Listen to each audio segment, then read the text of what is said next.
Well, hello, beautiful people. So it's the day after Christmas and it's 70 degrees outside.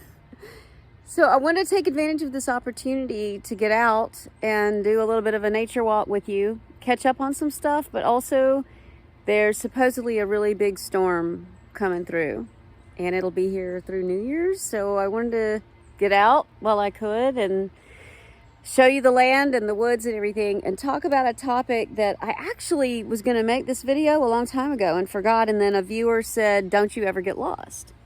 So I wanted to tell you why I don't get lost, and as you can tell by the title, you know, how to read the land or whatever, and see if anything's flushing because of this crazy warm weather. So let's do that. To apologize for the leaves because they're going to crinkle underfoot and there's nowhere to walk to avoid them. So when you look at this land, the first time you go in any woods, try to look at the land and get any distinguishing features. And the major distinguishing feature running through this is this creek right here. And if you look off in the distance, you can see dark patches. That's it winding its way in that direction.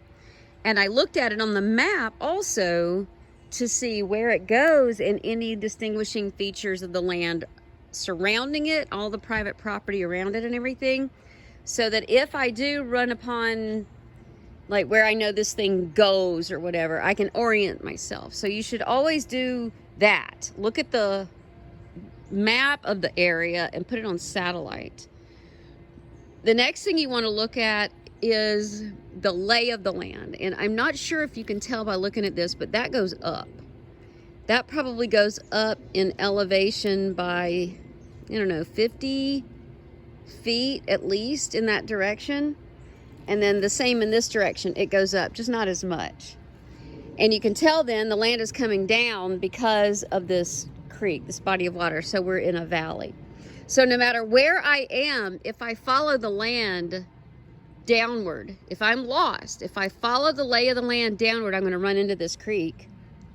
And then I don't know which direction to follow the creek to get back to this point right here. And so the reason that you do this is to find waypoints along the way. So one of my waypoints here is this tree with the roots that you can see. That's how I know that I am almost home or on my way home. Also, once you get used to it, you'll start noticing things like this tree that's growing out of the side, or there's a tree that's down with cool mushrooms on it over there, and that tree that's down across the creek. And there's other larger anomalies that I know to look for when I'm walking. So like that is just beautiful. There's some noise in the background. I don't know what, some machine sound. I don't know what it is. Is that not just amazing? Look at that. So beautiful. That's an ash tree. That means morels. I learned that from the mushroom musketeer. We did a collab. I don't think I've uploaded it yet, but she's amazing, and her main audience is on TikTok.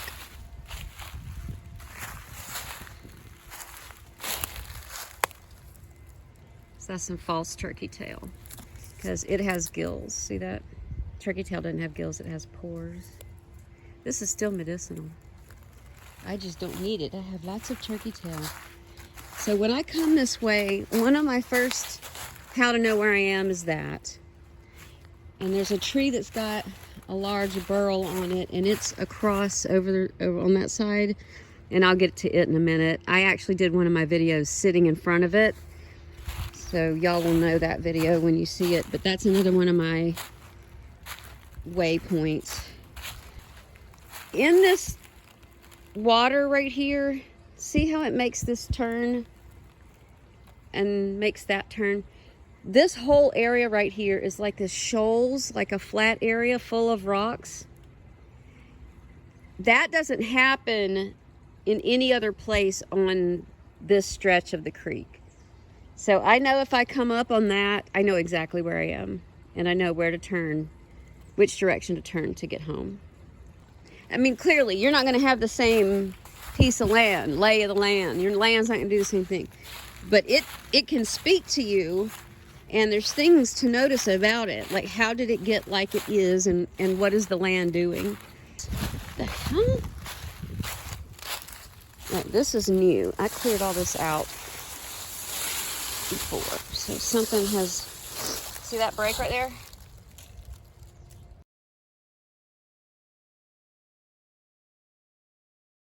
Something has been here and put this here. I don't know what or why, but I had it moved out of the way. And look at the top of this. Oh, my nose is tripping. What the fuck is that? You think a buck can't reach that though? It's too high. What would scrape that off like that? Anybody know what would do that? I mean, deer trying to eat the bark would eat from the bottom. They can't reach that. Raccoons? I've never seen raccoons want to do that to a tree though. Let me show you how high it is.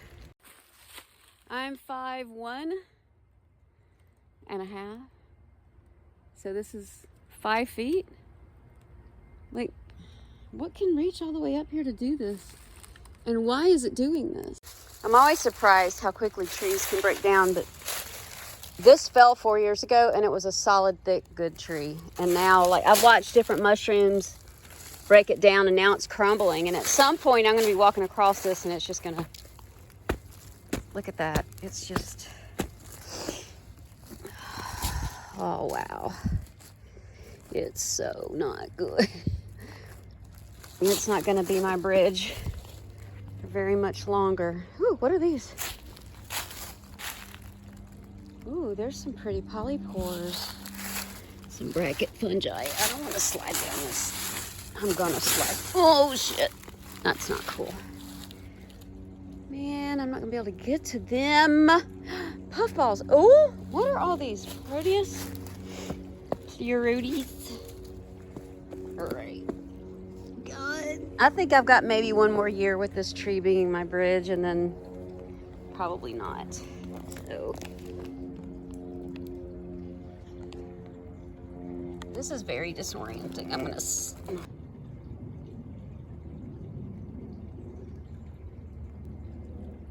Yeah, I'm dizzy today. I'm normally not like this.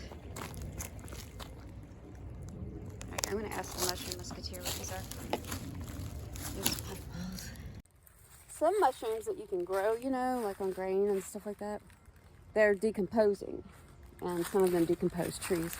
And the ones that'll get into the trees first, they're the primary decomposers, and they like to break down the lignin and stuff inside the trees. And those tend to be your more highly medicinal mushrooms. They're the first there to grab those nutrients and stockpile them, and they wind up being more medicinal. And then still primary, but after them tend to be like the oyster and stuff like that, the ones that taste really good. But then after that come the secondary decomposers, and that's what this is. And you know it is because the tree's been here for so long and it's falling apart and all the good stuff is mostly gone. So this wouldn't be medicinal. All right, there's that burl that I was talking about. Let me show you. Get up there on the hill. Let me zoom in on it. So if I want to head off in that direction, I can, and you see how you can see light through those trees up there, right through there?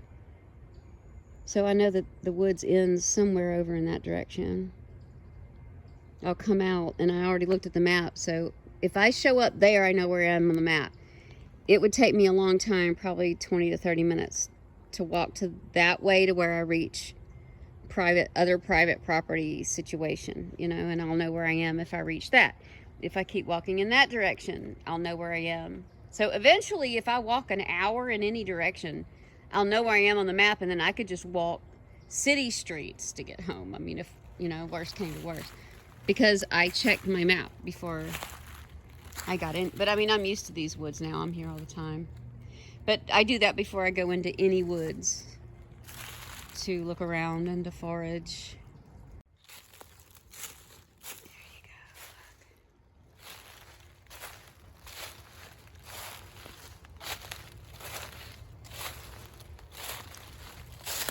That looks like an oyster. That means this tree is dying or already dead. This burl, whatever virus this is, killed it. It's already sounding more hollow than it did 4 years ago. It's rotting from the inside out. Can you imagine how beautiful that is?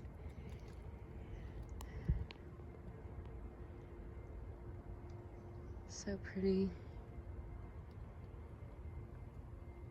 I wish I knew what that buzzing machine sound is.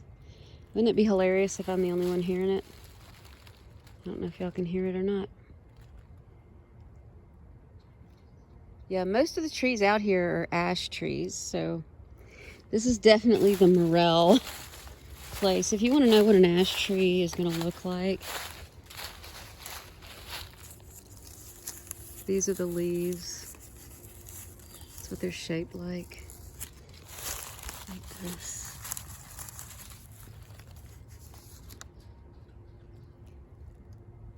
This is what the bark looks like. It's really similar to an oak, but you can look at the leaves. See, it's a lighter color and tends to have this blue coloration on it, like that one over there. Let's go look at it. See, that's not. See the difference between that bark and that bark? See that tree up there running horizontal? That's one of the ones that fell down in Ida. They're all over here. So that means this upcoming summer, it's going to be prime mushroom hunting for all of the primary decomposers. So if you live in an area where any sort of catastrophic natural events have happened that would take out trees, go to those areas and get in the woods and look at what's freshly down, and that's how you'll know where to start looking for any kind of mushrooms that you want to be looking for. You know what I mean? Like, I'm trying to give you like a way to orient yourself, a way to start foraging, how to read the land, how to read where to look and when to look. All right, I'm going to show you something really cool. See that mound right there? See that mound right there? See how they're covered in moss? See how there's a trench right here? I don't know if you can tell, there's a trench right here. Why would a big mound be there and a mound be there? So when you look at it, this is what probably happened. That is a tree stump from a long time ago. That is likely the tree that fell, that came down, and it landed and the wind blew it over, and there it sat, and then the moss colonized it. And then this right here, this trench looks like a tree used to be here, but it's been decomposed, and sure enough, that would be where it probably came from. That's probably where the tree upended and fell over the whole ground, and the whole tree was laying right here in this trench, and it has decomposed. So this is more of learning how to read the land. But see, when stuff like that happens, it opens up the canopy, creates room for new growth. And we've circled back to the bridge. I wound up leaving and going off in that direction and up that ridge up there, and then to that burl, and then wrapping my way back down, you know. And now we are back to the bridge. You see roots looking like that, like octopus arms, and then you see that bark that looks like a painting. Look for those leaves that are shaped like this, and that's what you're gonna see. That is the ash tree. Plus something down here on the ground. That's the ash tree. Nothing fantastic here today. Just beauty. Just our brothers and sisters of the forest.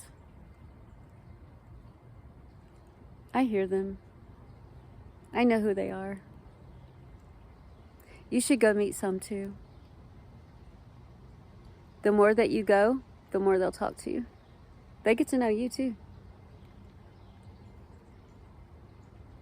Thanks for coming. I love you, beautiful people. Bye. So I've got to try to get over this shit.